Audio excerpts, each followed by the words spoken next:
Vidyakumar IS Academy Institute for your success. Okay, இதுக்கப்புறம் வருவீங்கன்னு நினைக்கிறேன். நான் நம்பர் ஆஃப் ஸ்டூடெண்ட்ஸ் கம்மியாக இருக்கீங்க. டெஸ்ட் மட்டும் 67 பேர் போட்டிருக்கீங்க. ஓகே, ஃபர்ஸ்ட் ரேங்க் வந்து நிதிஷ்குமார், செகண்ட் ரேங்க் வந்து புஷ்பா பாலசுந்தர், கோபிகா, பாண்டிவல்லி, தேர்ட் ரேங்க் ராஜா, தேர்ட் ரேங்க் வித்யா, ரம்யஸ்ரீ, சௌமியா, டிட்டி, கலா, சிலம்பரசன், பவானி. ஓகே, கலா இங்கே இருக்கீங்க, வேற Bhavani. Okay okay okay friend. So நம்ம இன்னைக்கு ஃபஸ்ட்டு நம்ம டிஸ்கஷன் பார்த்துருவோம், கொஸ்டின் டிஸ்கஷன் பார்த்துட்டு அதுக்கப்புறமா நம்ம டாபிக் உள்ள போயிடலாம். ஸோ நீங்கள் பார்க்க போகிற டாபிக் வந்து இந்தியன் அக்ரிகல்ச்சர் தான் நம்ம பார்க்க போகிறோம் வந்து. Okay friend. So first question, choose the correct statement about tropical evergreen forest. நம்ம கிளாஸ்லேயே பார்த்தோம், கரெக்டாக போட்டிருப்பீங்க. அயனமட பசுமை மர காடுகள் பற்றி சரியான குற்றை தேர்ந்தெடுக்கும் அப்படின்றதா கொஸ்டின் வந்து. These forests are found in areas with 200 centimeter or more annual rainfall அப்படி சொல்லி பார்க்குறோம். And annual temperature is about more than 22 degrees Celsius and average annual humidity exceeds 70% in this region வந்து. ஸோ நம்பர்ஸ் தான் நமக்கு எப்பவுமே குழப்பமா இருக்கும். So நம்ம படிக்கும் போதும் அதை வந்து ரீகால் பண்ணோம். ஹிஸ்ட்ரினா இயரு, பாலிட்டினா ஆர்டிக்கல் வந்து அந்த மாதிரி தான் வந்து. ஸோ அந்த மாதிரி வந்து டேட்டா பொறுத்தவரையும் வந்து பார்த்தீங்கன்னா நம்பர்ஸ் எப்பவுமே வந்து நம்ம ரீகால் பண்ணுறது கொஞ்சம் சேலஞ்சிங்காக தான் இருக்கும். பட் ரிவிஷனில் நம்ம என்ன பண்ணலாம் அப்படின்னா வந்து இம்ப்ரூவ் பண்ணலாம். ஒரே வழி நம்ம ரிவிஷன் மட்டும்தான், வேறு ஆப்ஷனே கிடையாது. நான் ஒரே நாளில் படித்து எல்லாத்தையும் நான் ஞாபகம் வச்சுக்க போகிறேன் அப்படின்னு நினச்சிங்க அப்படின்னா வந்து பார்த்தீங்கன்னா அது தேவையில்லாத ஒரு வேலையும் கூட. அந்த மாதிரி பண்ணக்கூடாது. ரிவிஷனில் நம்ம வந்து இம்ப்ரூவ் பண்ணிக்கலாம். So second statement, first statement வந்து பார்த்தீங்கன்னா கரெக்ட் அப்படி சொல்லி பார்க்குறோம். Second statement, Western Ghats in Maharashtra, Karnataka, Kerala, Andaman Nicobar islands, West Bengal, Meghalaya states have this type of forest வந்து. ஸோ மேற்கு தொடர்ச்சி மலை, கர்நாடகா, மகாராஷ்டிரா, அந்தமான் நிக்கோபார், கேரளா, மேற்கு வங்காளம் மற்றும் மேகாலயா ஆகிய பகுதியில் இவ்வகை காடுகள் காணப்படுகிறது. கரெக்டா? கரெக்ட். ஏன்னா மேற்கு தொடர்ச்சி மலையின் மேற்கு பகுதியின் போது கர்நாடகா வந்துடும், மகாராஷ்டிரா வந்துடும், அந்தமான் நிக்கோபார் ஆல்ரெடி நமக்கு இருக்குன்னு தெரியும் வந்து. அப்புறம் கேரளா வந்துடும், அப்புறம் மேற்கு வங்காளம் அப்படின்னும் போது வந்து பார்த்தீங்கன்னா கோஸ்டல் ஏரியாஸ்ல என்ன இருக்குன்னா எவர்கிரீன் ஃபாரஸ்ட் வந்து இருக்கு வந்து. ஸோ அப்போ அதுவும் வந்துடும் வந்து. அண்ட் மேகாலயா சொல்ல வேண்டியதுல நார்த் ஈஸ்ட்ல வந்து இருக்கு அப்படி சொல்லி பார்க்குறோம். ஸோ அதுவும் வந்துடும். ஸோ அப்போ அதுவும் கரெக்ட் வந்து. The most important trees are rubber, mahogany, ebony, rosewood, cinchona, கேண்டிஸ், பாம், அயன்வுட் அண்ட் செடார் அப்படி சொல்லி பார்க்குறோம். மோஸ்ட்லி எல்லாமே கரெக்டாக. இந்த மாதிரி ஸ்டேட்மெண்ட் கொடுக்கும்போது வந்து ரொம்ப உள்ளுக்குள்ளெல்லாம் போட்டு கன்ஃபியூஸ்லாம் பண்ண மாட்டாங்க வந்து. ஸோ ஒரு 2-3 ட்ரீ இருந்ததுன்னா கரெக்டாக தான் இருக்கும். அந்த அளவுக்கு டெப்த்தாக போக மாட்டாங்க. சுசைட் பண்ணது கரெக்ட் வந்து. They are widely used in commercially as they are easy to transport வந்து. ஸோ போக்குவரத்துக்கு எளிமையானது என்பதால் இவை வியாபார ரீதியாக பெருமளவில் பயன்படுத்தப்படுகிறது. ஏன்னா உள்ளே போக முடியாது, டென்ஸ் ஃபாரஸ்டாக இருக்கும், அது கண்ணாபின்னான்னு இருக்கும் ட்ரீஸ் எல்லாம். நம்ம கட் பண்ணி ஒரே மாதிரி ட்ரீஸ் வந்து நம்ம ட்ரக்கில் அனுப்பலான்னு பார்த்தோன்னா முடியாது வந்து. ஸோ அப்போ அது ரொம்ப டஃபாக இருக்கிறதுனால இந்த ஸ்டேட்மெண்ட் வந்து ராங் அப்படி சொல்லி பார்க்குறோம். ஸோ கமர்ஷியலாக நம்ம என்ன பண்ண முடியல, எக்ஸ்ப்ளாய்ட் பண்ண முடியாது அப்படி சொல்லுறோம். ஸோ ஆன்சர் என்ன அப்படின்னா வந்து பி 1, 2, 3. அப்புறம் அந்த ஃபாரஸ்ட் ஏன் வந்து ரிமூவ் பண்ணுறாங்க அப்படின்னா மைனிங் ஆக்டிவிட்டியில் தான் இந்த எவர்கிரீன் ஃபாரஸ்ட் வந்து மோஸ்ட்லி வந்து ரிமூவ் பண்ணுறாங்க ட்ரீஸ். இப்போ வெஸ்டர்ன் காட்ஸ் எடுத்துக்கிட்டாலும் சரி, மெகாலயாவில் எடுத்துக்கிட்டாலும் சரி, கோல் மைனிங் பண்ணுறாங்க, இங்கே அயன் மைனிங் பண்ணுறாங்க. ஸோ அதனால என்ன ஆகுதுன்னா இந்த ஃபாரஸ்ட் கவர் வந்து ரிமூவ் பண்ணுற மாதிரி இருக்குது அப்படி சொல்கிறோம். ஸோ அது அடுத்து second question, which are the following rivers deltas are known for tidal forest. பின்வரும் எந்த நதிகளின் டெல்டா பகுதியில் அலையத்தி காடுகள் காணப்படுகின்றது அப்படி சொல்லி. ஸோ மோஸ்ட்லி இருக்கும், எல்லா ரிவரும் வந்து பார்த்தீங்கன்னா கடலை கலக்கக்கூடிய இடத்துல இருக்கும். ஆனால் மேஜரா அப்படின்னு நம்ம எடுத்துட்டோம் அப்படின்னா வந்து பார்த்தீங்கன்னா ஈஸ்ட் கோஸ்ட்ல தான் இருக்கும். அப்போ ஈஸ்ட் கோஸ்ட் அப்படின்னு நம்ம எடுத்துக்கிட்டோம்னா ஃபர்ஸ்ட் ஆரம்பிக்கிறது எங்க ஆரம்பிக்கணும், சுந்தர்பன்ஸ் வந்து. ஸோ அதுக்கப்புறம் தான் நம்ம எங்க வரோம், மகாநதி டெல்டா, அதுக்கப்புறம் கோதாவரி, அதுக்கப்புறம் கிருஷ்ணா, அதுக்கப்புறம் காவேரி வந்து. ஸோ இந்த ஆர்டர்ல வந்துடும். ஸோ அப்படி பார்க்கும்போது மகாநதி, கோதாவரி, கிருஷ்ணா அப்படின்னு சொல்லி கொடுத்துருக்காங்க. இதை நம்ம போட்டுக்கலாம். ஸோ எஸ்டூரிஸ் வந்து ஃபார்ம் ஆகும் எங்கன்னா நர்மதால வந்து. ஸோ அங்கே வந்து அலையத்தி காடுகள் அப்படின்னு நம்ம இங்கே பார்க்குற மாதிரி அங்கே பெருசாக வந்து கிடையாது அப்படின்னு. ஸோ அதனால பெஸ்ட் மேட்ச் அப்படின்னு பார்க்கும்போது வந்து கொடுத்துருக்கல எது பெஸ்ட் அப்படின்னு பார்க்கும்போது வந்து பார்த்தீங்கன்னா ஈஸ்ட் கோஸ்ட்ல இருக்கக்கூடிய ரிவர்ஸ் அப்படி சொல்லி பார்க்குறோம். அப்போ கடல்ல கலக்கக்கூடிய இடத்துல வந்து பார்த்தீங்கன்னா கண்டிப்பாக அந்த ட்ரீ ஸ்பீசிஸ் வந்து பார்த்தீங்கன்னா இருக்க தான் செய்யும் அப்படி பார்க்குறோம். எல்லாமே இருக்காது, ஆனால் மேஜராக இருக்கிறது அப்படின்னு பெஸ்ட் அப்படின்னு பார்க்கும்போது இதை போடுற மாதிரி இருக்கும். At what altitude are alpine forest typically found. ஆல்பைன் காடுகளில் பொதுவாக எந்த உயரத்தில் காணப்படுகின்றன அப்படின்றதா கொஸ்டின் வந்து பார்த்தீங்கன்னா. ஸோ ஆப்ஷன் எது வரும், கரெக்டா? சி. ஸோ 2400 மீட்டர் வந்து. ஸோ நமக்கு பொறுத்தவரையும் ஃபாரஸ்ட் பொறுத்தவரையும் வந்து பார்த்தீங்கன்னா மவுண்டெயின்ல ஹிமாலயாஸ்ல இருக்கு அப்படின்னா ஒன்று ஹைட் முக்கியம், அதுக்கப்புறம் அங்கே என்ன ட்ரீ ஸ்பீசிஸ் இருக்குது அப்படின்னு முக்கியம். ரெண்டு விஷயம் தான் நம்ம பார்க்குற மாதிரி இருக்கும் வந்து. அதே நம்ம இங்கே இருக்கக்கூடிய ஃபாரஸ்ட் அப்படின்னா வந்து மெயின்லேண்ட் இந்தியாவில் அப்படின்னு எடுத்துட்டோம்னா வந்து ஸோ அந்த ஃபாரஸ்ட் இருக்குன்னா அந்த ஃபாரஸ்ட் கவர் எந்த டெம்பரேச்சர், எவ்வளோ ரெயின்ஃபால் அப்படின்றதும் நம்ம சேர்த்து பார்க்குற மாதிரி இருக்கும் வந்து. ஸோ அடிஷ்னலாக அப்புறம் ரீஜியன் எங்கே இருக்குது அப்படின்னு சொல்லிட்டு. அடுத்து fourth, mangrove plants accumulate electrolytes in the vacuole of the cells too. Mangrove தாவரங்கள் செல்லின் வெற்றிடத்தில் எலக்ட்ரோலைட்டுகளை குவிக்க காரணம் என்ன அப்படின்றத கேள்வி. ஏன் குவிக்குது அப்படின்னா வந்து ரீசன் என்ன அப்படின்னா வந்து பார்த்தீங்கன்னா ஆஸ்மோட்டிக் ப்ரெஷர் வந்து பேலன்ஸ் பண்ணுறது. உதாரணத்துக்கு ஆஸ்மோட்டிக் ப்ரெஷர் அப்படின்னா வந்து என்ன அர்த்தம்னா, இப்போ எக்ஸாம்பிள் நம்ம ஒரு பீக்கர் எடுத்துக்கிறோம், அங்கே ஒரு மெம்பரேன் இருக்கு, இந்த மெம்பரேனுக்கு வந்து பார்த்தீங்கன்னா ரெண்டு சைடுமே என்ன பண்ணணும்னா வாட்டர் இருக்கு அப்படின்னா வாட்டர் வந்து. ஸோ அதுக்கப்புறம் வந்து பார்த்தீங்கன்னா என்ன இருக்குன்னா சால்ட் இருக்கு வந்து. ஸோ இப்போ அந்த ரெட்டாக இருக்கிறது வாட்டர்னு கூட இமேஜின் பண்ணிக்கோங்க, சரி சால்ட்னு இமேஜின் பண்ணிக்கோங்க. ஸோ வாட்டர் ட்ராப்லெட்ஸ் வந்து பார்த்தீங்கன்னா இது வந்து. ஸோ அப்போ ரெண்டு சைடுமே வந்து பார்த்தீங்கன்னா எவ்வளோ சால்ட் இருக்கு வாட்டர் இருக்கு அப்படின்றது வந்து பார்த்தீங்கன்னா டிசைட் பண்ணுறது. இப்போ ஏதாவது ஒரு இடத்துல வந்து வாட்டர் அதிகமாக இருக்கு அப்படின்னா அது என்ன ஆகுனா அந்த இடத்துல இருந்து இன்னொரு இடத்துக்கு வந்து மூவ் ஆகிடும் வந்து. ஸோ அப்படி பார்க்கும்போது வந்து சலனிட்டி வந்து அதிகமாக இருக்குது, சால்ட் கண்டென்ட் வந்து அதிகமாக இருக்குது எங்கே அப்படின்னா வந்து வாட்டரில் வந்து. அப்போ என்ன ஆகுனா ஃப்ரெஷ் வாட்டர் வந்து பார்த்தீங்கன்னா பிளான்ட்லேருந்து சாயிலுக்கு வந்துடும். சாயிலிருந்து சாயில் மேலே இருக்கக்கூடிய அந்த சேராக இருக்கிற தண்ணியில் இருக்கக்கூடிய வாட்டர் வந்து பிளான்ட்டுக்கு போகிறது கஷ்டமாக இருக்கும் வந்து. இப்போ ஜென்ரலாக வந்து பார்த்தீங்கன்னா நம்ம ஹியூமன் பாடியில் வந்து வாட்டர் அதிகமாக இருக்குமா சால்ட் அதிகமாக இருக்குமா அப்படின்னா வந்து பார்த்தீங்கன்னா சால்ட் அதிகமாக இருக்கும் வந்து மினரல்ஸ் வந்து. ஸோ பிளட்டில் இப்போ நம்ம தண்ணி குடித்தோம் அப்படின்னா என்ன ஆகும் அப்படின்னா வந்து பார்த்தீங்கன்னா தண்ணி குடிக்கும் போது என்ன ஆகுனா வாட்டர் வந்து உடனே போயிட்டு பிளட்ல மிக்ஸ் ஆகும், செல்லுக்குள்ளே என்டர் ஆகும் வந்து. அதே வந்து பார்த்தீங்கன்னா நம்ம குடிக்கிற தண்ணி வந்து ரொம்ப சால்ட்டியாக இருந்தால் என்ன ஆகும்னா பிளட்ல மிக்ஸ் ஆனாலும் செல்லுக்குள்ளே போகாது ஃபாஸ்ட்டாக வந்து. ஏன்னா ஏற்கனவே உள்ளுக்குள்ள வந்து என்ன இருக்குது அப்படின்னா வாட்டர் கம்மியாக இருக்குது, சால்ட் அதிகமாக இருக்குது. இப்போ சால்ட் வாட்டராக இருந்தது அப்படின்னா என்ன ஆகும் அப்படின்னா அந்த சால்ட் வாட்டரில் வந்து செல்லுலேருந்து தண்ணி வெளியே வந்து அதில் மிக்ஸ் ஆக ட்ரை பண்ணும். இதுதான் வந்து ஆஸ்மோட்டிக் ப்ரெஷர் பேலன்ஸ் பண்ணுறதுக்கு ட்ரை பண்ணும் வந்து. அப்போ நம்ம இப்போ தெரியாமல் ஒருத்தர் வந்து கடலில் விழுந்துடுறாரு அப்படின்னா வந்து பார்த்தீங்கன்னா தண்ணி ஃபாஸ்ட்டாக வந்து லங்ஸ்குள்ளே போகிறதோ இல்லை செல்லுக்குள்ளே என்ட்ரு ஆகுறதோ அவ்வளோ சீக்கிரமாக நடக்காது, 7 நிமிஷம் ஆகும் அவர் வந்து டெத் ஆகிறதுக்கு வந்து. அதே ஃப்ரெஷ் வாட்டர் ஏரி கிணறு குளத்துல குதிச்சா 2 நிமிஷத்துல வந்து ஆள் காலி ஆகிடும். ஸோ அப்போ ஹைலி டேஞ்சரஸ் எது அப்படின்னா ஏரி குளம். அதனால் என்ன பண்ண போறீங்க, அதில் இறங்கிடாதீங்க. போட்டிங் கூட போகும்போது கண்டிப்பாக லைஃப் ஜாக்கெட் போட்டுட்டு நல்லா டைட்டாக அந்த இதெல்லாம் பக்கிள்ஸ்லாம் சரியாக வேலை செய்யலைன்னா முடிச்செல்லாம் போட்டுட்டு போங்க. சாகசமே வேண்டியதில்லை நமக்கு. நம்ம வந்து என்னது உயிரோடு இருக்கிறது அப்படின்றத இந்த சொசைட்டிக்கு நீங்கள் பண்ணுற நல்லது ஆமா இல்லையா? ஏன்னா நீங்கள் சர்வீஸ் பண்ண போகிறீங்க சொசைட்டிக்கு. அப்போ சொசைட்டிக்கு நல்லது பண்ணணும் அப்படின்ற நல்ல எண்ணத்தில் இருக்கிறவங்க வந்து ரொம்ப நாள் நல்லா இருக்கணும்னு சொல்லி வள்ளுவரே சொல்கிறாரு. அதனால் நீங்கள் நல்லா இருக்கணும். அதனால் வந்து பார்த்தீங்கன்னா கேர்ஃபுல்லாக இருங்க. ஃப்ரெஷ் வாட்டர் அப்படின்றது ஹைலி டேஞ்சரஸ் வந்து. சலைன் வாட்டர் அப்படின்றது அதுக்கு டேஞ்சரஸ் இல்லை அப்படின்னு சொல்லி உள்ள குதிச்சுலாம் பார்க்கக்கூடாது வந்து. ஸோ அதுவும் நமக்கு தேவையில்லாது. ஸோ அப்போ நம்ம முடிஞ்ச வரையும் வந்து பார்த்தீங்கன்னா நம்ம பாதுகாப்பாக இருக்கிறது ரொம்ப முக்கியம். ஸோ இப்போ என்ன நடக்குதுன்னா அந்த பிளான்ட்ல இருந்து வாட்டர் வந்து அதுக்கு போயிடக்கூடாது. ஸோ அப்போ என்ன பண்ணுதுன்னா ஆஸ்மோட்டிக் ப்ரெஷர் வந்து மெயின்டைன் பண்ணுது. அப்போ பஃபர் ஸ்டேட்டாக வந்து பார்த்தீங்கன்னா எங்கன்னா வேக்குவயரில் வந்து எடுத்துகிட்டு போயிட்டு ஸ்டோர் பண்ணி வச்சு தண்ணியை உள்ளே எடுக்க வைக்கிறது வந்து. எதில் இருந்து அப்படின்னா அந்த சலைன் வாட்டர் வந்து வாட்டர் எடுக்க வைக்கிறது ஒரு சேலஞ்சிங்கான ஒரு விஷயம். அதை யார் பண்ணிக்கிறா அப்படின்னா வந்து மேங்க்ரூவ் ஃபாரஸ்ட் வந்து பண்ணுது. ஸோ அந்த மேங்க்ரூவ் ஃபாரஸ்ட் பண்ணுறதுக்கு வந்து balance osmotic pressure and facility water uptake எங்கே நடக்குது அப்படின்னா செல்லில் அந்த எலக்ட்ரோலைட்ஸ் அப்படின்னு வெற்றிடத்தில் நடக்குது, ஸோ வேக்குவயரில் நடக்குது சொல்லுவோம். ஸோ அதுதான் அதுக்கான மீனிங் வந்து. ஸோ அப்போ இந்த ஆஸ்மோட்டிக் ப்ரெஷர் அப்படின்றது என்னன்னா வாட்டர் வந்து ரெண்டு பக்கமும் ஒரே அளவாக இருக்கா இல்லையா அப்படின்றத மெயின்டைன் பண்ணுறது. ஸோ அதுக்காக இருக்கிறது தான் ஆஸ்மோட்டிக் ப்ரெஷர் அப்படி சொல்லி பார்க்குறோம் வந்து. ஸோ அடுத்து 5th question.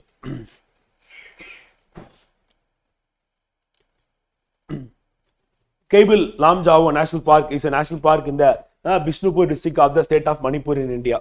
கரெக்டா? கரெக்ட் வந்து. ஸோ இது என்னன்னா ஃப்ளோட்டிங் நேஷனல் பார்க் அப்படி சொல்லி பார்க்குறோம் வந்து.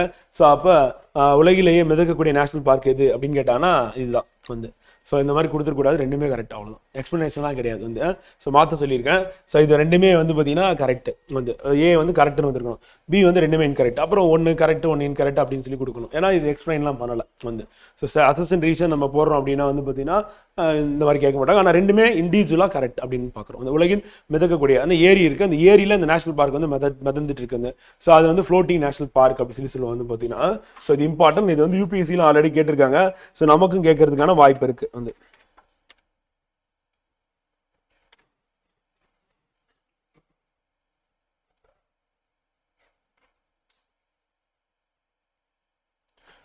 லோக்தாக் லேக் எந்த லேக்குன்னு கேட்டுருவாங்க. ஸோ லோக்தாக் லேக்குன்னு சொல்லிட்டு இதையும் சேர்த்து நோட் பண்ணிக்க வேண்டியதான். So important. அடுத்து arrange the states of India as in ascending order the basis of percentage of forest area to total geographical areas வந்து பார்த்தீங்கன்னா. ஸோ மொத்த பரப்பளவில் காட்டு பகுதியான சதவீதத்தை அடிப்படையாக கொண்டு இந்திய மாநிலம் ஏறு வரிசையில் அடுக்கு. இந்த மாதிரி கொஸ்டின் வரும்போது செகண்ட் ரவுண்டில் வச்சுக்கோங்க. நமக்கு பர்சன்டேஜ் தெரியாது, அப்போ நம்ம கெஸ் பண்ணி தான் போட போகிறோம். ஃபர்ஸ்ட் ரவுண்டே தேவையில்லாமல் ரிஸ்க் எடுத்து போடாதீங்க, டைம் வேஸ்ட் பண்ணாதீங்க. ஃபர்ஸ்ட் ரவுண்ட் என்னென்ன ஷூர் ஷாட் பார்த்தோன்னே அடிக்கிறது தான் ஃபர்ஸ்ட் ரவுண்ட் வந்து. ஸோ 30 செகண்ட்ஸில் முடிவு பண்ணிடணும் இது நம்ம ஆன்சர் பண்ண போகிறோமா இல்லையா அப்படின்ட்டு வந்து. அப்போ மீதி இருக்கிற 30 செகண்ட்ஸில் ஆன்சர் பண்ணி முடிச்சிருக்கணும். அப்படி இல்லைனா என்ன பண்ணிடணும் வந்து அதை சர்க்கிள் பண்ணிவிட்டு அடுத்த ரவுண்டு போயிட வேண்டியதான். அதில் ஏதாவது ஆப்ஷன் எலிமினேட் பண்ணிட்டீங்க, சப்போஸ் வந்து எனக்கு வந்து டி வராது பி வராதுன்னா அதை எலிமினேட் பண்ண ஆப்ஷனை அடிச்சுட்டு விட்டுட்டு போங்க. அப்போ டைம் சேவ் ஆகும். இப்போ செகண்ட் ரவுண்ட் வரும்போது நம்ம என்ன பண்ணலாம் அப்படின்னா சேஃபாக என்ன பண்ணிடலாம்னா தப்பிதவரோட அந்த ஆப்ஷனில் நம்ம என்ன பண்ணிடுவோம், ஷேர் பண்ணிடக்கூடாது. ஏன்னா ஃபர்ஸ்ட் ரவுண்டில் நம்ம அந்த மாதிரி யோசிச்சு வச்சுட்டு போயிடுவோம். செகண்ட் ரவுண்டில் வந்து பார்த்தீங்கன்னா நம்ம யோசிக்கும் போது டக்குன்னு இன்விஜிலேட்டர் வந்துடுவாங்க வந்து. ஸோ இல்லைனா யாராவது நம்ம டிஸ்ட்ராக்ஷன் ஏதாவது நடக்கும். அப்போ திருப்பி நம்ம என்ன பண்ணுவோம்னா நம்ம எது இல்லைன்னு முடிவு பண்ணுவோமோ அதையே வந்து பார்த்தீங்கன்னா இருக்குன்னு முடிவை மாற்றிக்கிட்டு என்ன பண்ணுவோம் வந்து ஷேர் பண்ணிவிடும் வந்து. ஸோ அந்த மாதிரி நடந்துடக்கூடாது அப்படின்னா என்ன பண்ணலாம், கிராஸ் பண்ணிடும். நம்ம கண்டுபிடிச்சி வச்சுட்டோம். இப்போ நம்ம இங்கே பார்ப்போங்க. ஸோ இப்போ பஞ்சாப் என்ன கொடுத்துருக்காங்க, கோவா, பஞ்சாப், மேகாலயா, மிசோரம் கொடுத்துருக்காங்க வந்து. ஸோ சதவீதத்தின் அடிப்படையில் என்ன பண்ணியிருக்காங்கன்னா ஏறு வரிசையில் அடுக்குங்க அப்படின்னு கேட்டிருக்காங்க. ஸோ அப்போ என்ன பண்ணணும் அப்படின்னா அசெண்டிங் ஆர்டர் வந்து. அப்போ அசெண்டிங் ஆர்டர்னா அதிகமாக இருக்கிறது கடைசியில் இருக்கணும் வந்து. மேகாலயா, மிசோரம் அப்படின்னா ஃபாரஸ்ட் கவர் அதிகமாக இருக்குமா கம்மியாக இருக்குமா, அதிகமாக இருக்கும். ஸோ நார்த் ஈஸ்ட்டில் எல்லாமே அதிகமாக தான் இருக்கும், எக்ஸப்ட் அஸ்ஸாம் விட்டுட்டு சொல்லலாம். அஸ்ஸாமும் இருக்கும் ஓரளவுக்கு, பட் அந்த ஸ்டேட் பொறுத்தவரையும் வந்து மற்றது எல்லாமே ரொம்ப அதிகமாக இருக்கும். ஸோ மோர் தென் வந்து பார்த்தீங்கன்னா 60% மேலே கண்டிப்பாக இருக்கும் வந்து. ஸோ அப்போ அந்த கெஸ்ட் போகும்போது வந்து பார்த்தீங்கன்னா அப்போ கோவா, பஞ்சாப் வந்து பார்த்தீங்கன்னா நமக்கு முன்னாடி வரணும். ஸோ அப்போ ஆப்ஷன் அப்படின்னு பார்த்தீங்கன்னா கோவா, பஞ்சாப் முன்னாடி வந்துருச்சு. இப்போ அடுத்து நம்ம எப்படி யோசிக்கணும்னா பஞ்சாப் எங்கே இருக்குது அப்படின்னா பிளைன்ஸில் இருக்குது வந்து. ஸோ பிளைன்ஸ் அப்படின்னும் போது வந்து பார்த்தீங்கன்னா எதுக்குன்னா அக்ரிகல்ச்சர் மொத்தமாக கிளியர் பண்ணிட்டாங்க. உதாரணத்துக்கு தமிழ்நாட்டில் எங்கே வந்து ஃபாரஸ்ட் கவர் வந்து ரொம்ப கம்மியாக இருக்குது அப்படின்னா தஞ்சாவூர் மாவட்டம். காரணம் என்னென்னா மொத்த ஃபாரஸ்ட்டையும் கிளியர் பண்ணிவிட்டு ப்ளஸ் 1% 2% தான் இருக்குது ஃபாரஸ்ட்டை வந்து கிளியர் பண்ணிவிட்டு அக்ரிகல்ச்சர் பண்ண ஆரம்பிச்சிட்டாங்க. அப்போ அக்ரிகல்ச்சர் பண்ணுறதுனால என்ன ஆயிடுச்சு அப்படின்னா அங்கே வந்து ஃபாரஸ்ட் கிளியர் பண்ணதுனால அங்கே பர்சன்டேஜ் வந்து ரொம்ப கம்மியாக இருக்குது. எங்கே அப்படின்னா பஞ்சாப்ல வந்து. கோவா எங்கே இருக்குது அப்படின்னா வந்து வெஸ்டர்ன் காட்ஸுடைய வெஸ்டர்ன் சைடு. அப்போ மழை கொட்டுன்னு கொட்டுது. அப்போ அங்கே ரெயின்ஃபால் இருக்குது, அங்கே எவர்கிரீன் ஃபாரஸ்ட் இருக்குது. அப்போ ஃபாரஸ்ட் கவர் வந்து அதிகமாக இருக்குது. இதுதான் லாஜிக்கலி நம்ம அப்ளை பண்ண வேண்டியது. பர்சன்டேஜ் நம்ம எல்லாத்துக்கும் ஞாபகம் வச்சுக்க முடியாது, பட் லொக்கேஷன் எங்கன்னு பாருங்கள். வெஸ்டர்ன் காட்ஸோட வெஸ்ட் சைடு போடும்போது நம்ம ஃபுல்லாக டார்க்காக இருக்கும். 400 சென்டிமீட்டர் ரெயின்ஃபால் இருக்கும். 200 சென்டிமீட்டர் ரெயின்ஃபால் வந்து ஆனுவலி வந்து இருக்கும். ஸோ அப்போ வந்து பார்த்தீங்கன்னா அங்கே ஃபாரஸ்ட் கவர் வந்து அதிகமாக இருக்கும் அப்படின்னு சொல்லி நம்ம அந்த கேஸ் போகலாம். ஸோ அந்த கேஸ் போனீங்க அப்படின்னா வந்து பார்த்தீங்கன்னா அப்போ இருக்கிறதுலே ரொம்ப கம்மியாக இருக்குது பஞ்சாப். கோவாவில் எவ்வளோ இருக்குன்னா 60%, பஞ்சாப்ல எவ்வளோனா 3.6%. காரணம் என்ன அப்படின்னா வந்து பார்த்தீங்கன்னா பிளைன்ஸ் ப்ளஸ் வந்து அக்ரிகல்ச்சருக்காக கிளியர் பண்ணிட்டாங்க. அண்ட் மேகாலயா அப்படின்னும் போது 76 அண்ட் மிசோரம் அப்படின்றது 86.27% வச்சுக்கோம். ஸோ இதை நம்ம திருப்பி இந்த மாதிரி ஃபாரஸ்ட் கவர் பேஸ் பண்ணி கொஸ்டின் கேட்டுட்டே இருக்காங்க வந்து. ஸோ ஃபாரஸ்ட் கவரை பொறுத்தவரை ஏரியா வைஸ் வந்து லார்ஜஸ்ட் அப்படின்னு கேட்டாங்கன்னா எந்த ஸ்டேட் வரும்? மத்திய பிரதேஷ்.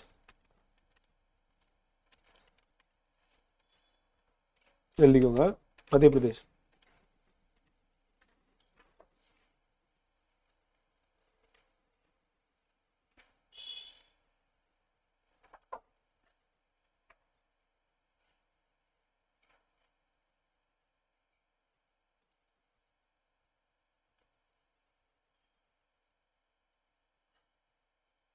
ஹையஸ்ட்னு கேட்டாங்கன்னா அருணாச்சல பிரதேஷ்.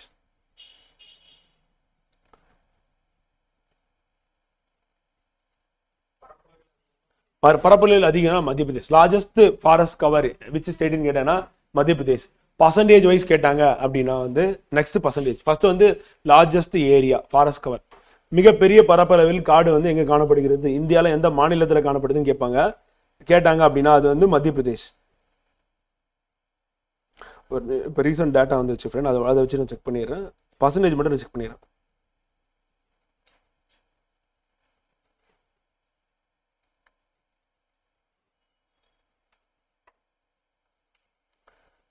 ஏன்னா ஏரியா அவ்வளோ ஈஸியாக மாறாது. ஏரியா பொறுத்தவரையும் மத்திய பிரதேஷ் தான் அப்படியே தான் இருக்கும் கண்டினியூ. பர்சன்டேஜ் மட்டும் இப்போ ரீசன்ட் ஃபாரஸ்ட் சர்வேல என்ன சொல்லியிருக்காங்க பார்த்துருவோம் 2023.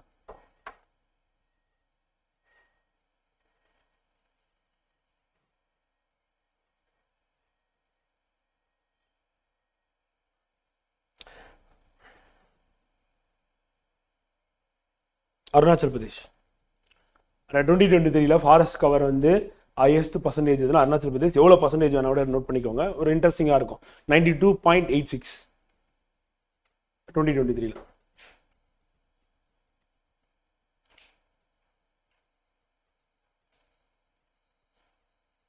அப்புறம் நார்த் ஈஸ்டில் அஸ்ஸாமில் கம்மியாக இருக்கும், அது மட்டும் ஞாபகம் வச்சுக்கோங்க. பர்சன்டேஜ் தேவையில்லை. எவ்வளோ அப்படின்னு பார்த்தீங்கன்னா 23% தான். ஏன்னா பிளைன்ஸ் பாப்புலேஷன் அதிகம், ஃபாரஸ்ட் கவர்லாம் ரிமூவ் பண்ணிட்டாங்க. ஸோ அதனால் கம்மின்னு ஞாபகம் வச்சுக்கோங்க. மற்ற ஸ்டேட் எல்லாமே வந்து பார்த்தீங்கன்னா அதிகமாக தான் இருக்கும் வந்து. அப்புறம் லீஸ்ட் ஃபாரஸ்ட் கவர் நம்ம தெரிஞ்சுக்கணும்ல. ஸோ அது யாருன்னா பஞ்சாபுடைய ஃப்ரெண்டு ஹரியானா. ஹரியானா தான் ரொம்ப லீஸ்ட்டு. காரணம் என்ன, டெல்லிக்கு பக்கத்தில் இருக்குது. அப்போ டெல்லி பக்கத்தில் இருக்கிறதுனால ஃபாரஸ்ட் வந்து இன்னும் ரிமூவ் பண்ணிட்டு, ஏன்னா டெல்லி வந்து அப்படியே எக்ஸ்பேண்ட் ஆகும்போது சேட்டலைட் சிட்டிஸ்லாம் என்னென்னா ஹரியானாவில் இருக்குது, உத்தரப்பிரதேசில் இருக்குது வந்து.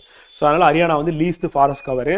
அதுக்கு அடுத்து யார் அந்த லிஸ்ட்டில் வருவானா பஞ்சாப் வந்துடும். பஞ்சாப் பக்கத்துலேயே இருக்குது பிளைன்ஸ் வந்து. அப்போ ஹையஸ்ட் ஃபாரஸ்ட் கவர் யார் அப்படின்னு கேட்டாங்கன்னா பர்சன்டேஜில் Arunachal Pradesh. And area wise வந்து லார்ஜஸ்ட் ஃபாரஸ்ட் கவர் யாருன்னா மத்திய பிரதேஷ் அப்படின்றத ஞாபகம் வச்சுக்கணும். இது எல்லாமே வந்து 2023 டேட்டால இருந்து நம்ம எடுத்திருக்கோம். ஓகே கரெக்ட் எஸ் மத்திய Pradesh. Next question. Choose the correct statement. As per National Forest Policy 1988, the minimum of 1/3 of the total geographical area must under the forest cover. Correct? Correct. So அதுதான் வந்து நம்மளுடைய டார்கெட் வந்து. So இது வந்து யார் recommend பண்ணா அப்படின்னா யுனைடெட் நேஷன்ஸ் ஆர்கனைசேஷன் வந்து சொல்லியிருக்காங்க. ஸோ அதை வந்து ட்ரை பண்ணிட்டு இருக்காங்க வந்து இன்க்ரீஸ் பண்ணுறதுக்கு வந்து. நம்மளும் இன்க்ரீஸ் பண்ண ட்ரை பண்ணிட்டு இருக்கோம். நம்ம என்ன பண்ணிட்டு இருக்கோம்னா அர்பன் ஃபாரஸ்ட்ரியை ட்ரை பண்ணிட்டு இருக்கோம் வந்து. ஏன்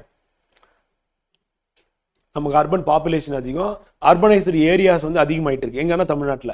ஸோ அர்பன் ஃபாரஸ்ட் கவர்னா எங்கெல்லாம் வந்து வேஸ்ட் லேண்ட் இருக்கோ வந்து இப்போ பார்க் இருக்கு அப்படின்னா அங்கெல்லாம் ஃபாரஸ்ட் கவர் வந்து இம்ப்ரூவ் பண்ணலாம் அப்படின்ற மாதிரி கவர்மெண்ட் வந்து பாலிசிஸ். அதனால தான் முடிஞ்ச வரையும் என்ன பண்ணுறாங்க அப்படின்னா பார்க்கை கட்டிட்டு அந்த பார்க்கில் என்ன பண்ணுறாங்க ட்ரீஸை வந்து இந்த மரத்தை நட்டு அதில் வந்து ட்ரீ கவர் வந்து இன்க்ரீஸ் பண்ணலாம் அப்படின்னு சொல்லிட்டு. ஏன்னா ஃபாரஸ்ட் இப்போ சர்வே அப்படின்றது எப்படி எடுக்கிறாங்க அப்படின்னு எப்படி எடுப்பாங்க, சேட்டலைட் பிக்சர். அப்போ சேட்டலைட்லேருந்து பிக்சர் எடுக்கும்போது ட்ரீயோட கவுண்ட் வந்து தெரிஞ்சிடும் வந்து. ஸோ அதை வச்சு என்ன பண்ணுறாங்க அப்படின்னா எவ்வளோ ட்ரீஸ் இருக்குது, எவ்வளோ கவர் இருக்குது, எவ்வளோ டென்ஸ் ஃபாரஸ்ட் இருக்குது, சில இடத்துல எப்படி வந்து ஸ்கேர்ஸ்டாக இருக்குது அப்படின்னு சொல்லிட்டு அதை எடுக்கும். According to the Tamil Nadu state forest 2017 assessment the area under the forest இந்த ஸ்டேட் வந்து ஸ்கொயர் கிலோமீட்டர் கொடுத்தோம் which constitute 30.21% of total area. கரெக்டாக வாய்ப்பு நம்ம இந்தியாவோட கம்மி வந்து. ஸோ அப்போ வந்து பார்த்தீங்கன்னா இது வந்து தப்பு வந்து. ஸோ அப்போ 30% வராது வந்து. ஸோ அந்த மாதிரி நம்ம என்ன பண்ணோம்னா டேட்டா தெரியலனா ஓரளவுக்கு கெஸ் பண்ணோம் அப்படின்னா போகிறதுக்கான வாய்ப்பு இருக்கு வந்து. ஸோ அப்போ வந்து பார்த்தீங்கன்னா இந்த ஸ்டேட்மெண்ட் வந்து ராங் வந்து. அடுத்து Tamil Nadu 3.99% of India's forest cover அப்படின்னு கொடுத்துருக்காங்க. ஸோ அவ்வளோ இருக்க வாய்ப்பு இல்லை வந்து. ஸோ தமிழ்நாடு எவ்வளோ ஏரியா வந்து கவர் பண்ணியிருக்கு அப்படின்னு பார்த்தீங்கன்னா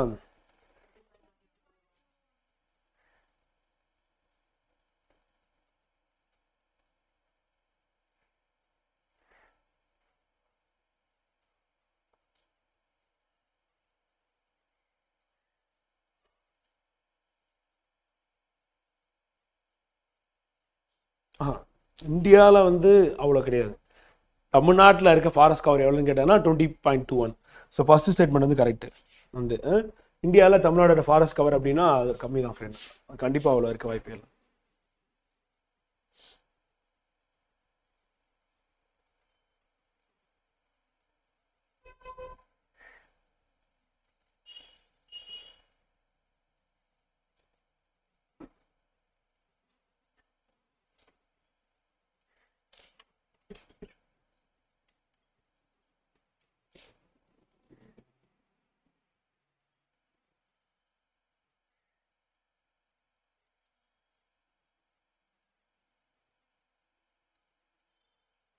ஸோ கேட்க மாட்டாங்க, அந்த டேட்டா விட்டுறலாம். அது கேட்கறதுக்கான வாய்ப்பு இல்லை. ஏன்னா தமிழ்நாடு வந்து கான்ட்ரிபியூஷன் கம்மியாக இருக்கிறதுனால கேட்க மாட்டான். அந்த ஸ்டேட்மெண்ட் நமக்கு வேண்டியல, பட் அது வந்து ராங் அப்படின்னு சொல்லி போயிடலாம். அடுத்து வந்து தேர்ட் வந்து ஃபோர்த் வந்து the forest types in state varies from wet evergreen to scrap forest அப்படின்னா ஈரப்பத பசுமை மர காடுகள்லேருந்து புதர் காடுகள் வரை தமிழ்நாட்டில் காடுகள் வேறுபடுகின்றன அப்படின்னு சொல்லி பார்க்குறோம். அது கரெக்ட் வந்து. ஏன்னா நம்ம வந்து கோஸ்டல் ஏரியாலேருந்து ஆரம்பிச்சு அப்படி உள்ளே போக போக என்ன ஆகும்னா ட்ரை பிளேஸ் நம்ம லீவெட் சைட் ஆஃப் வெஸ்டர்ன் காட்ஸ் வந்து இருக்கும், மலை மறைவு பகுதியில் இருக்கும். ஸோ அப்போ வந்து பார்த்தீங்கன்னா அங்கே வந்து என்ன புதர் காடுகள் வந்து இருக்கும். ஸோ அப்போ பசுமை மர காடுகள் இருக்கும், அதுக்கப்புறம் இலையுதிர் காடுகள் இருக்கும். ஸோ அதுக்கப்புறம் தான் வந்து இந்த புதர் காடுகள் அப்படின்னு காணப்படும். ஸோ அப்போ ஸ்டேட்மெண்ட் வந்து 1 and 4 வந்து பார்த்தீங்கன்னா கரெக்ட் அப்படி சொல்லி பார்க்குறோம். அப்போ 2 and 3 வந்து பார்த்தீங்கன்னா ராங் அப்படி சொல்லி பார்க்குறோம். ஏன்னா இந்தியாவில் உள்ள காடுகள் தமிழகத்தின் பங்களிப்பு அப்படின்னு நம்ம எடுக்கும்போது நம்ம 4% அப்படின்னு நம்ம எடுத்துட்டோம்னா டோட்டலாக எத்தனை ஸ்டேட்ஸ் இருக்குது அப்படின்னா வந்து 28 ஸ்டேட்ஸ் இருக்குன்னு தெரியும். யூனியன் டெரிட்டரிஸ் வந்து 8 இருக்குது அப்படி சொல்லி பார்க்குறோம் வந்து. ஸோ அப்போ அதை கம்பேர் பண்ணும்போது வந்து நம்ம வந்து நம்மளுடைய பர்சன்டேஜ் அப்படின்றது வந்து 3.99% வரவே வராது, அதை விட கம்மியாக தான் இருக்கும். ஏன்னா இந்தியாவோட ஆவரேஜ் ஃபாரஸ்ட் கவர் எவ்வளோ அப்படின்றத நோட் பண்ணிக்கோங்க. ஸோ அது நமக்கு இம்பார்ட்டன்ட். எக்ஸாக்டாக சொல்லிடுறேன். 2023 ஃபாரஸ்ட் ரிப்போர்ட்டில்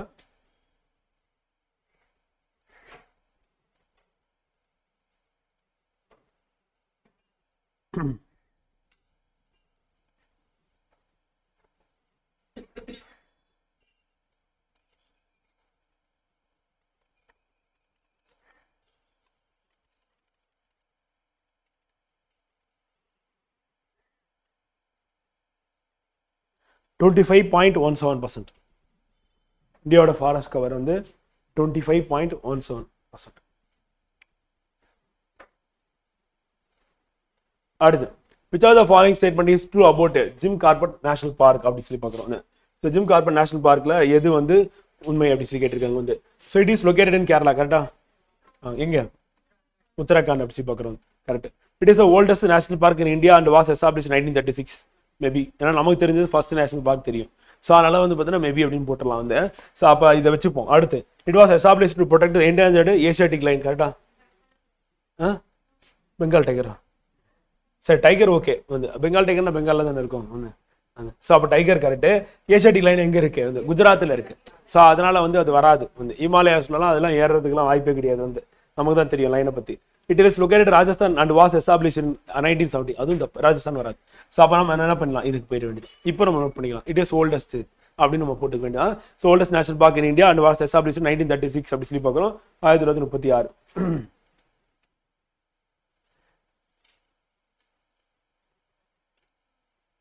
நெய்லி நேஷனல் பார்க் தான் ஜிம்மி கார்பெட் நேஷனல் பார்க்காக மாறுது.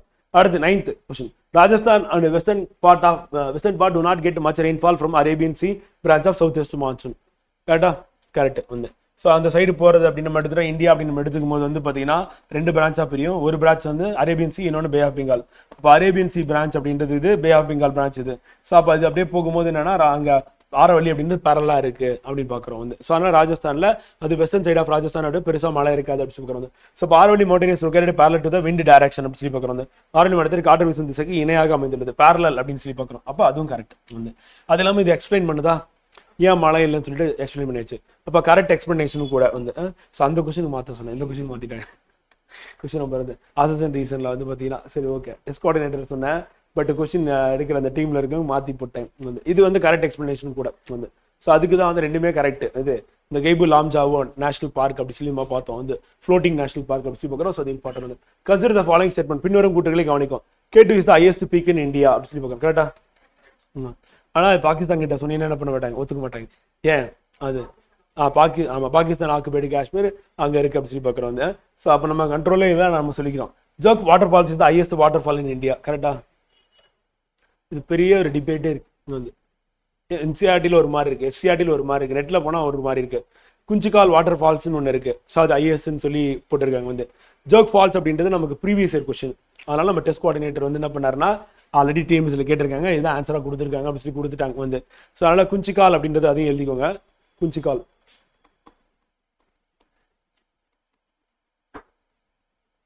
குஞ்சிக்கால் வாட்டர் ஃபால்ஸ்.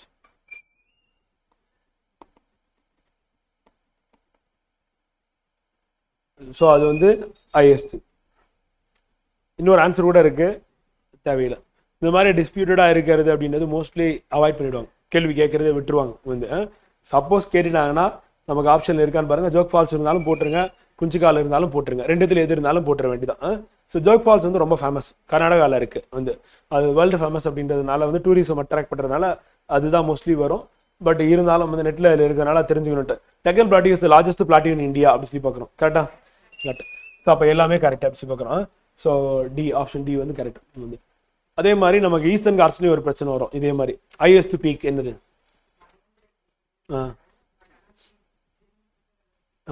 ஆந்திர பிரதேஷ்ல அரக்கு வேலி வந்து பார்த்தீங்கன்னா என்ன இருக்கும், ஜிகடாவா, ஜிகடான்னு சொல்லிட்டு ஒரு பீக் இருக்கு. ஸோ அங்கே நம்ம வரும்போது அங்கே பார்த்துக்கலாம். ஸோ அதுவும் இந்த மாதிரி வந்து பார்த்தீங்கன்னா டபுள் ஆன்சர்ல இருக்கு வந்து. அடுத்து which of the following is the conservation of conservative force வந்து.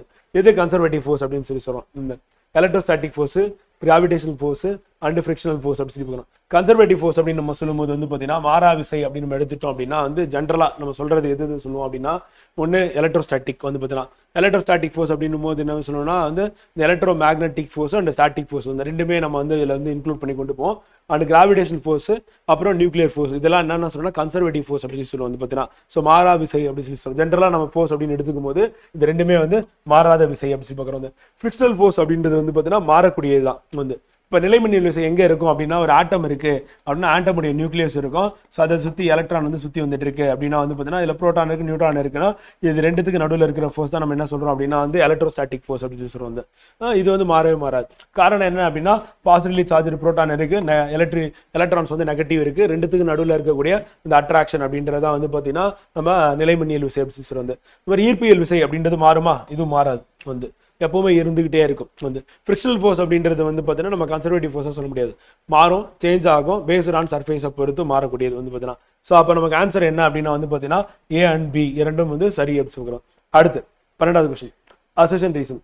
இந்த case of sphere floating in a liquid a tilt one way or other does not change the shape of the displaced liquid and said to be neutral equilibrium. வந்து திரவத்தின் மீது மிதக்கும் கோலத்தினை எத்திசையில் திருப்பினாலும் அதனால் வெளியேற்றப்படும் திரவத்தின் வடிவம் மாறாமல் இருக்கும், மேலும் அது நடுநிலை சமநிலையில் இருக்கும் அப்படின்னா வந்து. ஸோ அப்போ நம்ம எப்படி திருப்பினாலும் வந்து பார்த்தீங்கன்னா என்ன ஆகுதுன்னா, ஸோ அதனுடைய அதனால் வெளியேற்றப்படும் திரவம். இப்போ நம்ம ஒரு தண்ணி டேங்க் இருக்குது, அந்த டேங்க்ல வந்து வாட்டர் ஃபில் பண்ணி வச்சுருக்கீங்க, அதில் ஒரு கல்லை உள்ளே வச்சிங்கன்னா என்ன ஆகும், வாட்டர் டிஸ்பிளேஸ் ஆகுமா? ஒரு பிளாஸ்டிக் வந்து ஃப்ளோட் ஆச்சு, அதை வச்சிங்கன்னா டிஸ்பிளேஸ் ஆகுமா? ஆகுமாகாதான்? ஆகும், எல்லாத்துக்குமே ஆகும். வாட்டர் டிஸ்பிளேஸ் ஆகுறது அப்படின்றது நீங்கள் அதில் சம்மர்ஜ் வந்து ஃபுல்லாக ஆனாலும் சரி, பாதி ஆனாலும் சரி, எவ்வளோ வால்யூம் வந்து பார்த்தீங்கன்னா அது டிஸ்பிளேஸ் பண்ண முடியுமோ அதை பொறுத்து டிஸ்பிளேஸ் ஆகும். பேஸ்ட் ஆன் வந்து பார்த்தீங்கன்னா density and the size of the object, அதை பொறுத்து டிஸ்பிளேஸ் ஆகும். நீங்கள் எதை வச்சினாலும் வந்து வாட்டர் லெவல் வந்து கொஞ்சம் ரைஸ் ஆகும். ரைஸ் ஆகுதுல்ல, இப்போ நீங்கள் ஒரு டம்ளர் இருக்குது, அந்த டம்ளரில் வந்து ஏதாவது ஒரு பிளாஸ்டிக் ஸ்பூன் வச்சிங்கன்னா கூட வாட்டர் லெவல் கொஞ்சம் ரைஸ் ஆகும். அதே நீங்கள் இன்னும் கொஞ்சம் டென்சராக இல்லை பெருசாக ஒரு ஆப்ஜெக்ட் உள்ளே போட்டிங்கன்னா, ஐஸ் கியூப் மாதிரி போட்டிங்க அப்படின்னா இன்னும் கொஞ்சம் அதிகமாக ரைஸ் ஆகும். ஆக மொத்தம் அந்த ரைஸ் ஆகிறதா நம்ம என்ன சொல்றோம்னா டிஸ்பிளேஸ்மெண்ட் ஆஃப் வாட்டர் வந்து. இதை தான் யார் கண்டுபிடிக்கிறார்? ஆர்கிமிடிஸ் வந்து கண்டுபிடிக்கிறார். ஏன் கண்டுபிடிக்கிறார் அப்படின்னா, அந்த கிங் வந்து சொல்லுவார், எனக்கு கிரீடம் செஞ்சு கொடுத்தாங்க, அந்த கிரீடத்தில் வந்து கோல்டு வந்து எவ்வளோ பர்சன்டேஜ் இருக்குன்னு தெரியல, உள்ளுக்குள்ளே வேற ஏதாவது மெட்டல் வச்சிருந்தா நான் என்ன பண்ணுறது அப்படின்னா ஆர்கிமிடிஸ் கிட்ட அந்த கிங் வந்து கேட்குறாரு. கேட்கும்போது அவர் என்ன சொல்றாருன்னா, இதுக்கான பதில் வந்து அப்போ அவருக்கு தெரியல. அப்போ எப்படி நம்ம கண்டுபிடிக்கிறது? மெல்ட்டும் பண்ண முடியாது, ஏன்னா கஷ்டப்பட்டு செஞ்ச கிரீடத்தை மெல்ட் பண்ணி செக் பண்ண முடியுமா? முடியாது. ஆனால் கண்டுபிடிக்கணும் இன்டைரக்டா. அப்போ என்ன பண்ணுறாரு அப்படின்னா, டப்ல போய் உட்காராரு. உட்காரும் போது வாட்டர் வந்து டிஸ்பிளேஸ் ஆகும். அப்போதான் கண்டுபிடிக்கிறார். அப்போ பியூர் கோல்டு வந்து எவ்வளோ வாட்டர் டிஸ்பிளேஸ் பண்ணும். இப்போ எக்ஸாம்பிள் அந்த கிரீடத்தை எடுத்துட்டு வெயிட் போடுறாரு. இப்போ 2 கிலோகிராம் இருக்குன்னு வச்சுக்கோங்க, வந்து அந்த 2 கிலோகிராமுக்கு வெயிட் இருக்கக்கூடிய அந்த கிரீடம் வந்து பார்த்தீங்கன்னா அதே அளவுக்கு கோல்டு நீங்கள் தண்ணியில் வைக்கும் போது அது டிஸ்பிளேஸ் பண்ணக்கூடிய வாட்டர் வந்து ஈக்குவலாக இருக்குமா? இப்போ 2 கிலோ கிரீடம் வந்து வெயிட் இருக்கு, ஆனால் டிஸ்பிளேஸ் பண்ண வாட்டர் அப்படின்னு எடுத்துக்கும் போது கம்மியாக இருந்ததுன்னா உள்ளுக்குள்ளே ஏதோ மிக்ஸ் பண்ணியிருக்காங்க. அப்போ பிடிச்சி என்ன பண்ணுவாங்க, வந்து அவரை பிடிச்சி வந்து பார்த்தீங்கன்னா பனிஷ்மெண்ட் வந்து கொடுத்துருவாங்க. ஸோ இப்படி தான் கண்டுபிடிக்கிறார். அப்போ ஆர்கிமிடிஸ் கண்டுபிடிக்கும் போது என்னன்னா, அது டிஸ்பிளேஸ் ஆகிறது எவ்வளோ ஆகும் வாட்டர் அப்படின்றத வந்து கண்டுபிடிக்கிறார் வந்து. ஸோ அப்போ நம்ம அந்த ஸ்பியரை வந்து பார்த்தீங்கன்னா நம்ம எந்த பக்கம் ரொட்டேட் பண்ணாலும் என்ன ஆகும்னா, அதனுடைய சென்டர் ஆஃப் கிராவிட்டி இந்த ஜி இருக்குல்ல, ஸோ அதுவும் வந்து ஸ்டெபிலிட்டியும் வந்து பார்த்தீங்கன்னா ஒரே பாயிண்ட்டுக்கு வந்துடும் வந்து. இப்போ நான் இப்படி ஸ்ட்ரெயிட்டாக நிற்கிறேன், என்னை பிடிச்சி இழுத்தீங்க அப்படின்னா நான் வருவேனா வரமாட்டேனா? 2 காலம் சேர்த்து வச்சேனா? அது ஆளை பொறுத்து இருக்கா? வந்துடுவேன். அதே நான் காலை என்ன விரிச்சு நின்னா வர முடியாது. அப்போ என்னன்னா, நம்ம வந்து இப்போ டபுள் டக்கர் பஸ் இருக்குல்ல, அதோட ஹைட் இன்க்ரீஸ் ஆக அதோட சென்டர் ஆஃப் கிராவிட்டி மேலே போயிட்டே இருக்கும். அப்போ அந்த பஸ் வந்து பார்த்தீங்கன்னா 2 அடுக்கு இருக்கிற பஸ் வந்து டர்னிங்கில் ஃபாஸ்ட்டாக திரும்பினா என்ன ஆகிடும், அப்படியே டப்புல் ஆகிடும், வந்துடும். அதே ஃபார்முலா 1 ரேஸ் கார் 300 கிலோமீட்டர் வேகத்தில் போகுது, அது டர்னிங்கில் ஃபாஸ்ட்டாக திரும்பினாலும் கார் வந்து என்ன இதில் அந்த அப்படியே தலை குப்புற விழுறதில்ல. ஏன்? சென்டர் ஆஃப் கிராவிட்டி கம்மி. ஏன் ஃபார்முலா 1 ரேஸ் கார் வந்து தரையோட வந்து பார்த்தீங்கன்னா கரப்பாம்பூச்சி வச்சு அடிச்சா நான் நசுக்கிற மாதிரி ஏன் இருக்குது அப்படின்னு பார்த்தீங்கன்னா, ரீசன் வந்து என்ன அப்படின்னா, நீங்கள் ரேஸ் கார் எல்லாமே அதோட சென்டர் ஆஃப் கிராவிட்டி வந்து குறைச்சிருப்பான். அப்போ வீலை வந்து நீ நல்லா இன்க்ரீஸ் பண்ணி எவ்வளோக்கு எவ்வளோ பாட்டமாக போக முடியும் பாட்டமாக. அப்போ பிளேயர்ஸ் உட்கார்றது கூட அதில் அலோடு கிடையாது, என்ன பண்ணணும், படுத்துக்கிட்டே ஓட்டணும். ஏன்னா அவ்வளோ வேகத்தில் போகும்போது நீங்கள் வந்து நீங்கள் சென்டர் ஆஃப் கிராவிட்டி இன்க்ரீஸ் ஆகும்போது என்ன ஆகும் அப்படின்னா, டானியில் திரும்பும்போது என்ன ஆகும், கார் அப்படியே திரும்பிடும் வந்து. ஸோ அது ஒரு பிரச்சனை. அதே மாதிரி தரையோட இல்லை அப்படின்னா என்ன ஆகிடும், தரையோட கொஞ்சம் ஹைட்டாக இருந்தது கார் அப்படின்னா 300 கிலோமீட்டர் வேகத்தில் போகும்போது கார் தரையில் போயிட்டு இருக்காது, வானத்தில் போயிட்டு இருக்கும், அப்படி பறக்க ஆரம்பிச்சிடும் ஏரோட ஃப்ரிக்ஷனால. அப்போ அடியில் வந்து காற்று வரும்போது என்ன ஆனால் ஃப்ளைட்டு டேக் ஆஃப் ஆகிற மாதிரி இது டேக் ஆஃப் ஆகிடும். ஃப்ளைட் ஏன் டேக் ஆஃப் ஆகுது அப்படின்னா வந்து ப்ரெஷர் டிஃப்ரென்ஸ் தான். ரெக்கை இப்படி இல்லாமல் இப்படி இருக்குது. அப்போ விண்டு வந்து மோதும் போது என்னென்னா காற்று பட்டு கீழே போகுது, அப்போ ஹை ப்ரெஷர், மேலே வந்து லோ ப்ரெஷர். அப்போ என்ன ஆகுதுன்னு இந்த ப்ரெஷர் டிஃபரன்ஸ் என்ன பண்ணுன்னா, அந்த ஏரோப்ளைனோட அந்த ரெக்கை இருக்குல்ல, அந்த ரெக்கை என்ன பண்ணால் ப்ரெஷர் டிஃபரன்ஸை கிரியேட் பண்ணி அதுதான் லிஃப்ட் பண்ணி கொண்டு போகுது. அப்போ ஏரோப்ளைன்லாம் ரெக்கை ரொம்ப முக்கியம், அதெல்லாம் என்ன பண்ண முடியாது, மேலே கிளம்பாது. அப்போ ஃபைட்டர் ஜெட்டாக இருக்கட்டும் எல்லாத்துக்குமே அந்த ஷேப் எப்படி இருக்கும் அப்படின்னா வந்து பார்த்தீங்கன்னா ஹை ப்ரெஷர் லோ ப்ரெஷர் டிஃபரன்ஸை கிரியேட் பண்ணி அது மூலியமாக தான் மேலே பறக்குது வந்து. ஸோ அந்த மாதிரி மாறும். ஸோ இப்போ இங்கே வந்து பார்த்தீங்கன்னா நமக்கு இந்த எப்படி திருப்பினாலும் என்ன ஆகும் அப்படின்னா வந்து பார்த்தீங்கன்னா நடுநிலையாக தான் இருக்கும் அப்படின்னு சொல்லி பார்க்குறோம். 2வது வந்து எப்போதும் இடைமையம் அந்த ஈர்ப்பு மையம் அப்படின்னு சொல்லலாம். ஸோ அந்த இடைமையம் ஈர்ப்பு மையம் ரெண்டுமே meta centre and the coincidence with centre of gravity ரெண்டுமே எப்படி இருக்குன்னா சமமாக இருக்கு. அதோட இடைமையம் அப்படின்னு நம்ம எடுத்துக்கும் போது வந்து பார்த்தீங்கன்னா ஸ்பேரிக்கலாக வந்து சென்டரில் இருக்கும். அந்த சென்டர் ஆஃப் கிராவிட்டி எங்கே இருக்குன்னா சென்டரில் தான் இருக்கும். இப்போ எக்ஸாம்பிள் வந்து பார்த்தீங்கன்னா நல்லா உயரமாக இருக்கக்கூடிய ஒரு பஸ் இருக்குது அப்படின்னு நம்ம எடுத்துக்கும் போது வந்து பார்த்தீங்கன்னா அதோட சென்டர் ஆஃப் கிராவிட்டி இங்கே இருக்கும். அதே ஒரு கார் வந்து பார்த்தீங்கன்னா தரையோட ஒட்டி இருக்கிற கார் இருக்குது அப்படின்னா ஸோ அதனுடைய சென்டர் ஆஃப் கிராவிட்டி எங்கே இருக்குன்னா கீழே இருக்கும். இப்போ இதில் வந்து ஸ்டெபிலிட்டி வந்து அதிகமாக இருக்கும் அப்படின்னு பார்த்தீங்கன்னா காரில் வந்து ஸ்டெபிலிட்டி அதிகமாக இருக்கும் ஹை ஸ்பீடில் போனாலும். அப்போ ஹைட் இன்க்ரீஸ் ஆக என்ன ஆகும்னா சென்டர் ஆஃப் கிராவிட்டி சேஞ்ச் ஆகும். இப்போ ஸ்பியரை பொறுத்தவரையும் வந்து பார்த்தீங்கன்னா என்ன ஆகாது அப்படின்னா சேஞ்சே ஆகாது. நீங்கள் எப்படி திருப்பி விட்டாலும் ஒரே ஹைட்டு தான் வந்து. ஸோ அப்போ என்ன ஆகுனா இடைமையம் அப்படின்றதும் ஈர்ப்பு மையம் இவ்விரண்டும் ஒன்றன் மீது ஒன்று பொருந்தி இருப்பதால் எல்லா நிலையும் தொடர்ந்து மிதந்து கொண்டே இருக்கும் ஒரு பக்கம் வந்து. ரெண்டாவது அதனால வெளியேற்றப்படக்கூடிய திரவம் அப்படின்றது அதுவும் என்னது மாறாது அப்படி சொல்லி பார்க்குறோம். இப்போ அதே நம்ம வேற மாதிரி ஏதாவது ஒரு ஆப்ஜெக்ட் நம்ம எடுத்துக்கிறோம் அப்படின்னா வந்து ஸோ ஆப்ஜெக்டோட ஷேப் வந்து இந்த மாதிரி இருக்கு, சாலிடா இருக்குன்னு வச்சுக்கோங்க. இப்போ இந்த ஆப்ஜெக்டோட சென்டர் ஆஃப் கிராவிட்டி எங்க இருக்குன்னா இங்க இருக்கும். அதே அந்த ஆப்ஜெக்ட் நம்ம என்ன பண்ணிட்டோம் அப்படின்னா சாய்ச்சிட்டோம் வந்து. அப்படி சாய்ச்சிட்டீங்க அப்படின்னா என்னன்னா இப்போ சென்டர் ஆஃப் கிராவிட்டி கீழே வந்துடும், இறங்கி வந்துடும். அப்போ அதனுடைய அந்த மெட்டா சென்டர் அப்படின்றதும் அந்த சென்டர் ஆஃப் கிராவிட்டியும் வந்து பார்த்தீங்கன்னா சேஞ்ச் ஆகுது. ரெண்டாவது அது இந்த டைரக்ஷனில் இருக்கும்போது வந்து பார்த்தீங்கன்னா டிஸ்பிளேஸ் ஆகக்கூடிய அந்த வாட்டருடைய லெவலை கம்பேர் பண்ணும்போது அந்த டைரக்ஷன் இப்படி திருப்பிட்டீங்க அப்படின்னா டிஸ்பிளேஸ் ஆகக்கூடிய வாட்டருடைய லெவல் வந்து சேஞ்ச் ஆகிறதுக்கும் வாய்ப்பு இருக்கு. பேஸ்டாக மெட்டல் வந்து ஃப்ளோட் ஆகுமா தண்ணி மேலே? ஆகாது. இப்போ தட்டு எடுத்துகிட்டு போய் வச்சிங்கன்னா ஃப்ளோட் ஆகும். அப்போ நம்ம அந்த வால்யூமை பொறுத்து வந்து டென்சிட்டி அப்படின்னு நம்ம எடுத்துக்கும் போது வந்து பார்த்தீங்கன்னா கிரேட்டர் தான். ஆனால் அந்த தட்டு எப்படி இருக்குன்னா பிளேட் எப்படி இருக்குன்னா பிளேட்டோட ஷேப் வந்து பார்த்தீங்கன்னா இந்த மாதிரி இருக்கும்போது என்ன ஆகுதுன்னா அது ஃப்ளோட் ஆகுது அப்படி சொல்லி பார்க்கணும். அது ஃப்ளாட்டாக இருக்கிறத எடுத்துகிட்டு போயிடுச்சுன்னா லைட்டாக தண்ணி மேலே வந்தோடனே உடனே வந்து உள்ளே போயிடும். அப்போ மேலே வந்து ஃப்ளோட் ஆகணும் அப்படின்னா வந்து பார்த்தீங்கன்னா என்னென்னா அதோட அந்த ஏரியா ஆஃப் வால்யூம் வந்து அந்த ஏர் வந்து அதுக்குள்ளே இருந்தது அப்படின்னா அது ஃப்ளோட் ஆகும். ஏர் இல்லை கரெக்டாக ஃப்ளாட்டாக இருக்குது அப்படின்னா வந்து பார்த்தீங்கன்னா அது ஃப்ளோட் ஆகாது, டென்சிட்டி அதிகம் உள்ளே போயிடும் வந்து. அப்புறம் தாம்பலை தட்டு எடுத்துகிட்டு போய் வச்சிங்க அப்படின்னா என்ன ஆகும் அப்படின்னா வந்து பார்த்தீங்கன்னா ஃப்ளோட் ஆகும். தாம்பலை தட்டுனா உள்ள குழியாக இருக்கும், இந்த பொருள்லாம் வைக்கிறாங்கல்ல வந்து.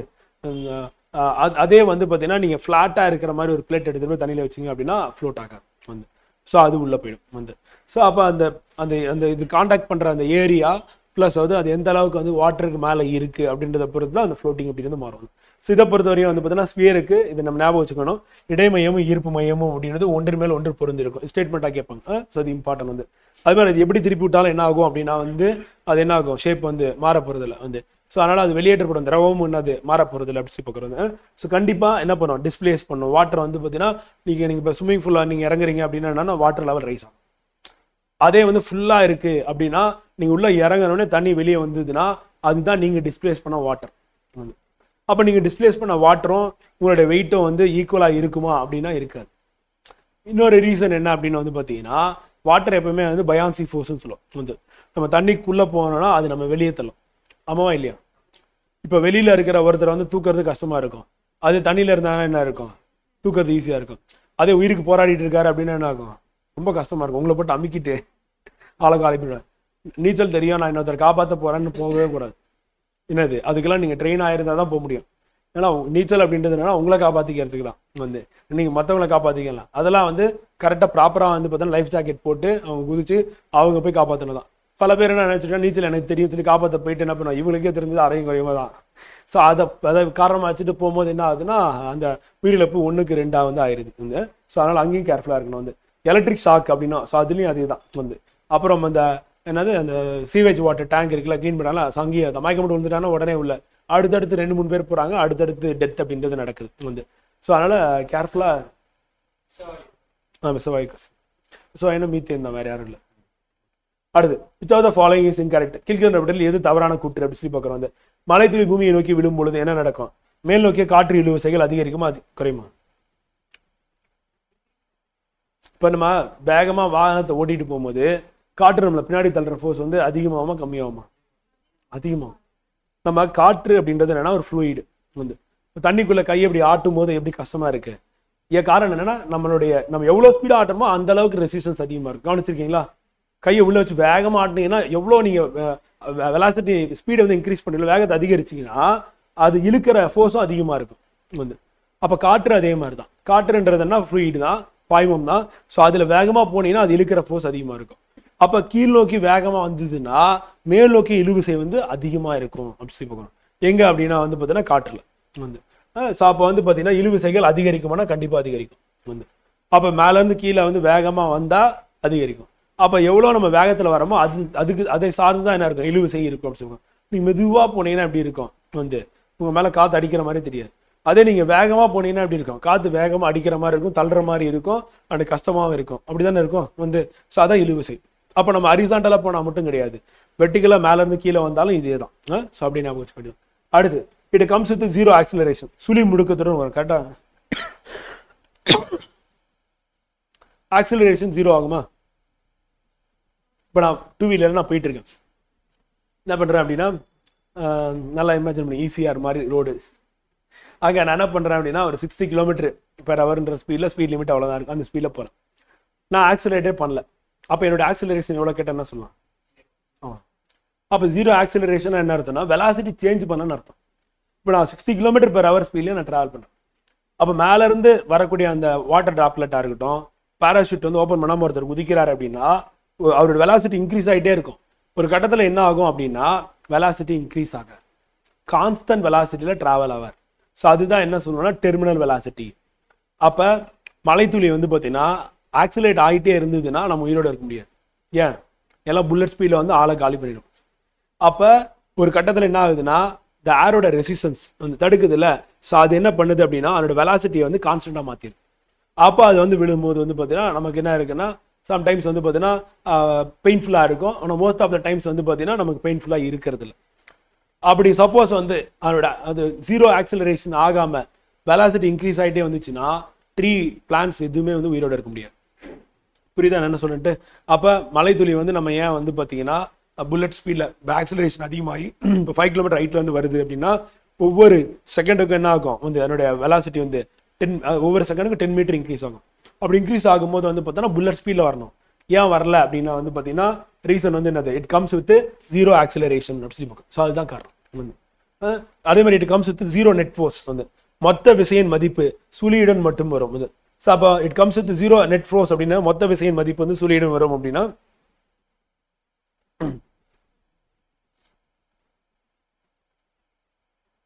இது மட்டும் நான் செக் பண்ணிட்டு சொல்லிடுறேன் ஃப்ரெண்ட். இது மட்டும் பார்த்துட்டு சொல்லிடுறேன். அடுத்து it comes with zero terminal velocity. இது தப்பு. ஏன்னா டெர்மினல் வெலாசிட்டி அப்படின்றது எல்லாத்துக்குமே இருக்கு.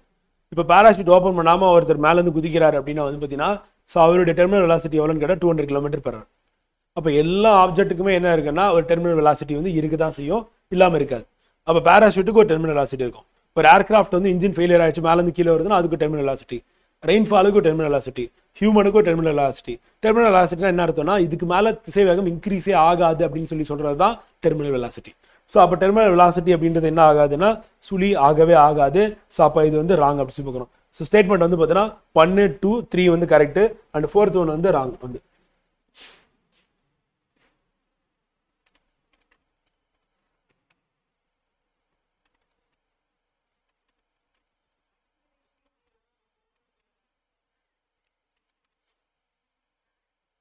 கரெக்டு. அதான் கரெக்டாக கெஸ் பண்ணிட்டீங்க.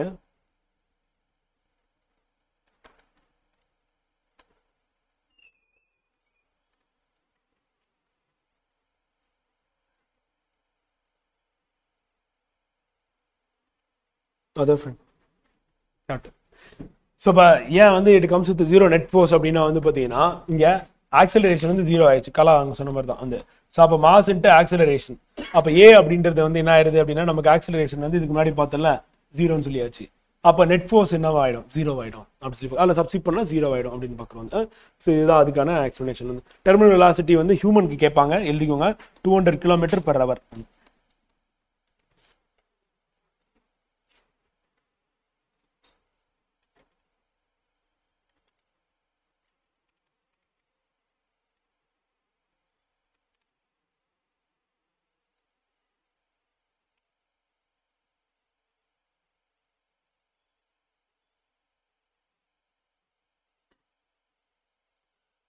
பெரிய ரெயின்ஃபால் வந்து பெரிய ட்ராப்பாக இருந்தால் ஸோ அதுக்கு டெர்மினல் வெலாசிட்டி எவ்வளோ அப்படின்னா ரெயின்ஃபால் பொறுத்தவரையும் ஸோ பெரிய ட்ராப்பாக இருந்ததுன்னா 10 m/s இந்த ஸ்பீடில் ட்ராவல் ஆகும். அதுக்கு மேலே இன்க்ரீஸ் ஆகாது. Maximum velocity 10 m/s. ஸ்கை டைவிங்கும் அதே தான். ஸ்கை டைவிங் தான் அன்ஓப்பனடு. அதாவது டெர்மினல் வெலாசிட்டி ஆஃப் ஹியூமன்னா என்ன அர்த்தம்னா நம்ம ஸ்கை டைவிங் பண்ணும்போது வந்து பார்த்தீங்கன்னா பேராஷூட் போட்டிருப்போம். அப்போ அந்த அந்த சந்தோஷத்தை கொடுக்கறது என்னன்னா பேராஷூட் ஓப்பன் பண்ணக்கூடாது. கொஞ்ச நேரத்துக்கு பேராஷூட் ஓப்பன் பண்ணாமல் அப்படியே பறந்துகிட்டே இருப்பாங்க. அப்போ அவங்களுடைய வெலாசிட்டி எப்படி இருக்கும் அப்படின்னா வந்து 200 km/h. புல்லட் ட்ரெயின் ஸ்பீடில் கீழே வந்துட்டு இருப்பாங்க. அதுக்கப்புறம் ஒரு பர்டிகுலர் ஆல்டிடியூட் வந்தவொடனே என்ன பண்ணணும்னா பேராஷூட் ஓப்பன் பண்ணணும். ஸ்டார்டிங்லேயே ஓப்பன் பண்ணிட்டீங்கன்னா அவ்வளோதான். லேண்ட் ஆகிறதுக்கு ஒரு 1 மணி நேரம் 2 மணி நேரம் ஆகும். பேராஷூட் நீங்கள் எடுத்தோடனே ஓப்பன் பண்ணாமல் கொஞ்சம் தூரம் அப்படியே ஃப்ளை ஆகிட்டே வந்து கீழே வந்து அதுக்குன்னு கிரவுண்டுக்கு வந்து விட அதுக்கு முன்னாடி வந்து பேராஷூட் ஓப்பன் பண்ணணும். நிறைய காமெடிலாம் இருக்கும் வந்து நம்ம ஸ்கூல் டேஸ்லலாம் வந்து இந்த மாதிரி இந்தியன் வந்து பார்த்தீங்கன்னா பேராஷூட் பேக் அப்படின்னு சொல்லிட்டு காமெடிலாம் பண்ணிப்பாங்க. பட் அந்த பேராஷூட் ஓப்பன் பண்ணுறது அப்படின்றது வந்து பார்த்தீங்கன்னா அந்த ஸ்கை டைவிங் வந்து நமக்கு சந்தோஷத்தை கொடுக்கறது என்ன அப்படின்னா வந்து பார்த்தீங்கன்னா பேராஷூட் ஓப்பன் பண்ணாமல் கொஞ்சம் நேரம் பறந்துட்டு இருப்பாங்க வந்து. ஸோ அது வந்து 200 km/h ஸ்பீடில் ட்ராவல் பண்ணி ஸோ அதுக்கப்புறம் பேராஷூட் ஓப்பன் பண்ணிட்டாங்கன்னா ஒரு சடனாக வந்து பார்த்தீங்கன்னா டிக்ரீஸ் ஆக ஆரம்பிச்சிடும் அதனோட வெலாசிட்டி. அடுத்து 14th question. Choose the following for lack nucleus in the human blood. Simple question வந்து. ஸோ மனித ரத்தத்தில் உட்கரு இல்லாத எண்ணெய்களை தேர்ந்தெடுக்கும்.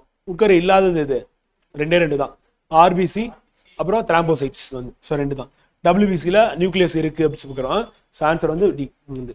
அடுத்து இது வந்து ஃபேக்ட் தான் டைரெக்டாக, இது ப்ரீவியஸ் இயரில் கேட்ட கொஸ்டின் தான்.